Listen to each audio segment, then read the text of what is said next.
Welcome to r/EntitledParents. In today's stories, NEM who is furious about Pokemon Go, an ED who's mean to a doggo and pays for it, a parent who loses their mind for a blind marshmallow, and another parent who thought someone's injury was self-harm. Oh my word.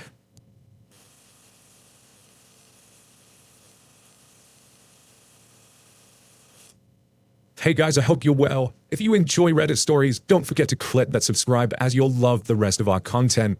And with that being said, well, let's get started. Our first story is from Maddie Hesalius. I hope I got that right. EM is furious about Pokemon Go. So the other night, I decided to go to the local lake and walk around to play some Pokemon Go. There's dozens of Pokestops around the lake and quite a few gyms too, so it's a prime location to play. Also, I'm 22, and I went with a friend who's 28. It was a quiet night, not a whole lot of people walking around. We approach a park and shelter area, and notice there's a raid about to start, so we sit at shelter area to play it. I'm not sure how to explain this if you're unfamiliar with the game, lol. We happened to be the only people there, and across the trail was a park with a few kids and a mum barely paying attention. We're sitting there waiting for the raid to start for about 5 minutes when this mum comes over to us. The entitled mum says, "Can I ask what you're doing here?" I say, "We're playing Pokemon Go. Why?" She replies, "Well, it's pretty creepy you two adults are just sitting here near the park. You need to leave." I reply, "What? We're minding our own business. Maybe you should too. You're making me and my children uncomfortable. I don't know what Pokemon Go is, but it sounds like an excuse to watch my kids." "Well, we'll only be here for like 10 more minutes, lady. We aren't watching your kids." Ridiculous. She then storms back over to the park and sits on the phone with someone. About 3 minutes later, she grabs her kids and comes over again, yelling at us that now her kids can't enjoy the park because us creeps want to kidnap them. She also explained to her children, who both look to be younger than 10, that they need to leave because we're gonna hurt them. I was baffled and didn't even know what to say. It was a public trail, public park, public shelter, and on lots of days, there are dozens of adults playing Pokemon Go. It was so strange. I don't personally get the Pokemon Go thing myself. Close to me, there's a train station. There must be like one of these Pokestops or some old raid or whatever, because seems like one time a week, about 30 adults, fully grown adults, 30-year-olds plus, are all gathered at this one place talking to each other and get excited about these raids. It's not my thing, but each to their own. You can't go around accusing people of being like kidnapping children because they're sitting in a park. What the hell? What is your thoughts on this one, guys? I'd love to know below. This next story is from Tuxie Woxie. Edie breaks my dog's ribs and gets choked out. So this happened last week. On mobile, sorry for existing. Some backstory, I have a pupper. The best is Papa. She's a Doberman, which is a Doberman Great Dane mix. I know, super creative name. Anyway, her name is Riggs, and my fanciest dog name is Myrtle. Hope I got it right. He's a small black/brown pug. Rig is black, like jet black. Think super evil dog black. She's around 10 months and already weighed around 84 pounds. She'll probably tack on another 100 by the time she's grown. So she's a big one. Being so big, she doesn't walk like normal doggos. Unlike normal dogs, she doesn't walk around people. She walks through them. She uses their weight and pushes people out the way. Now this is important for later. One of her favorite things to do is lean all her weight on someone's legs. That and sit on Myrtle. Don't know why. Okay, enough backstory. Here's our cast.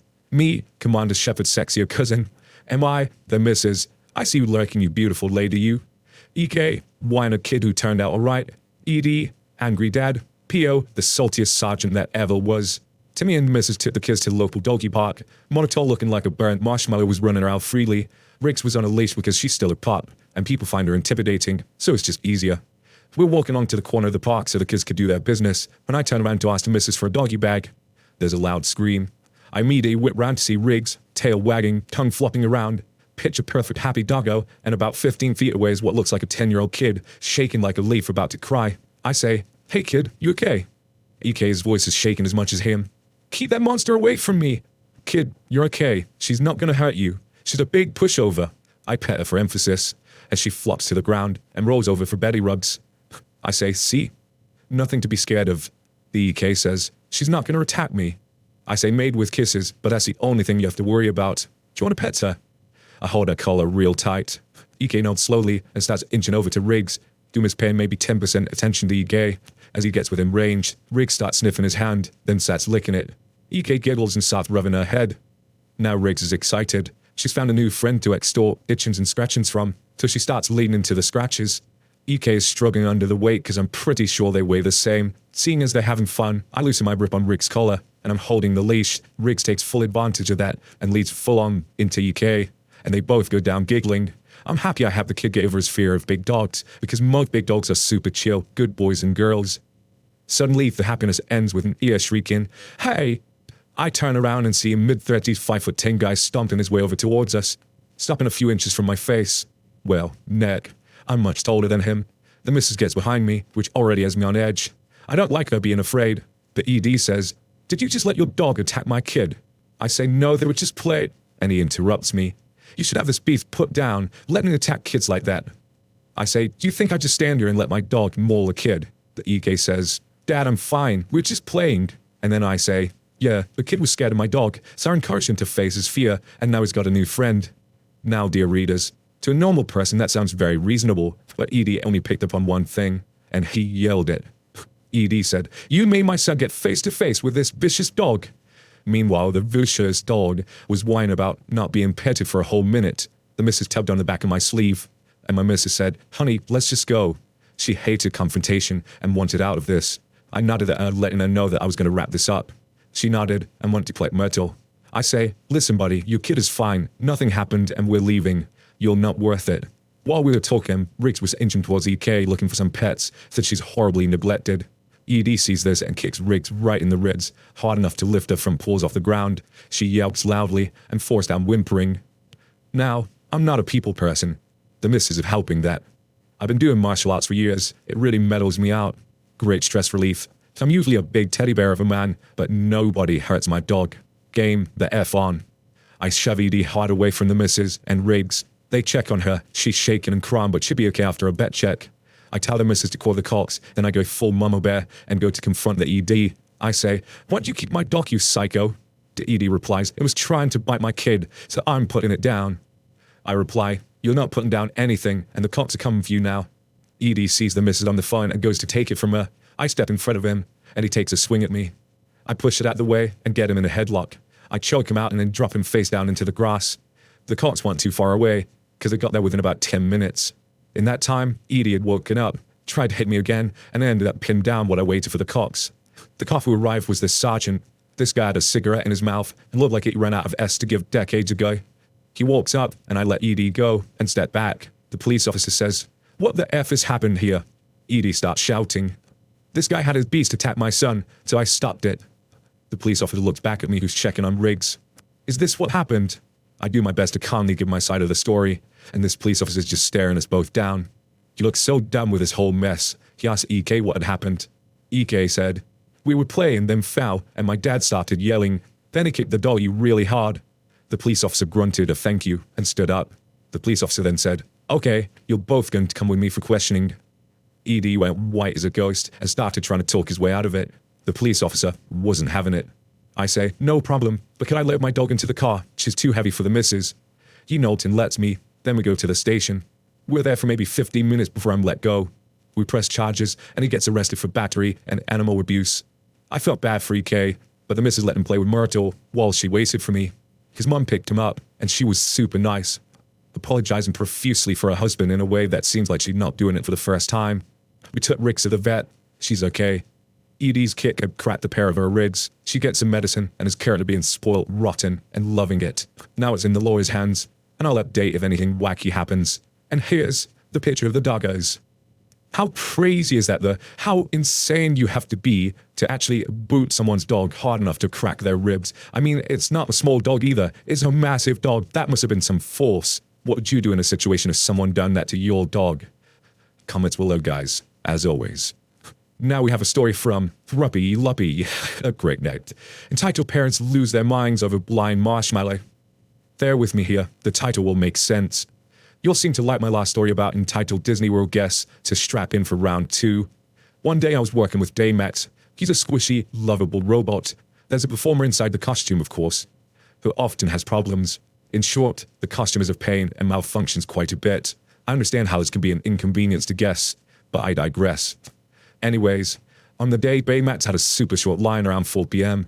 There were no more than 5 to 6 families in line over a period of an hour. So when Baymax gave me the distress signal, I was concerned for him. but at least relieved that I wouldn't be disappointed people would wait for hours to see him. I informed the line that Baymax needed to go recharge his batteries immediately, and it'd be gone for 20 minutes at the very most. I told them that they were welcome to wait if they'd like. Anyways, 4 of the families in line shrugged their shoulders and said they'd come back later, and left. The family who was next in line was furious.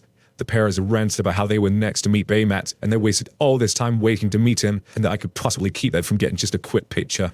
Entitled mum and dad tried to shove their kid past me. Keep in mind that I have no idea what's wrong with Baymax. He could be hurt, or sick, or something simply might be poking him in an uncomfortable way. I always treat distress signals as if they're life or death, because I have no idea what's going on. I stepped in front of the family, blocking them from Baymax while opened the door for Baymax to get back to the break room. I'm sorry folks, Baymax needs to recharge his batteries. It'll be 20 minutes max. You're welcome to wait. Entitled mum goes off on me, saying that this is ridiculous treatment for a paying customer and that she's going to go straight to the front of the park to lodge a complaint. I'm not supposed to tell guests anything that's not magical when a character distresses. I make up a story relating to their movie to explain why they're leaving. However, sometimes I break those rules when it's an adult whom I'm trying to reason with. I lowered my voice and turned away from the woman's young son, who was kind of staring off into the distance, not bothered at all by the fact that Baymax had to leave, and said, "Mom, there's something wrong with Baymax. He might be hurt and I need to check on him." You know, trying to appeal to her human decency. But no, she still grabs the kid and tries to shove him at Baymax. Baymax smacks into me, hard.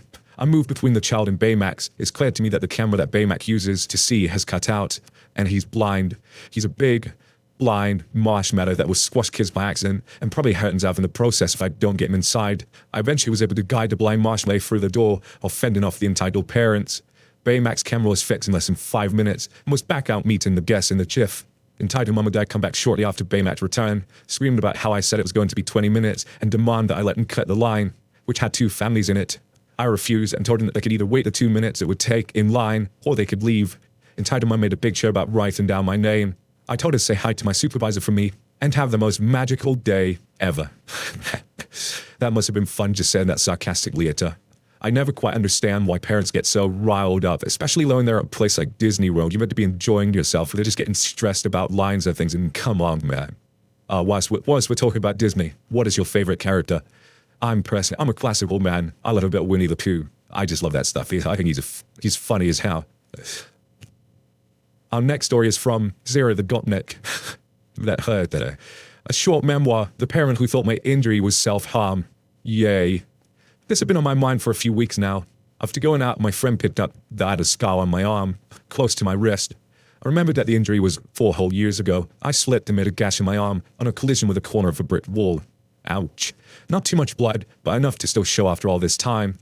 Names, me, take a guess. Susan, the entitled parent who thinks she's right. Kian, guy who pointed out 1 month before this event. Alex, the son of Susan.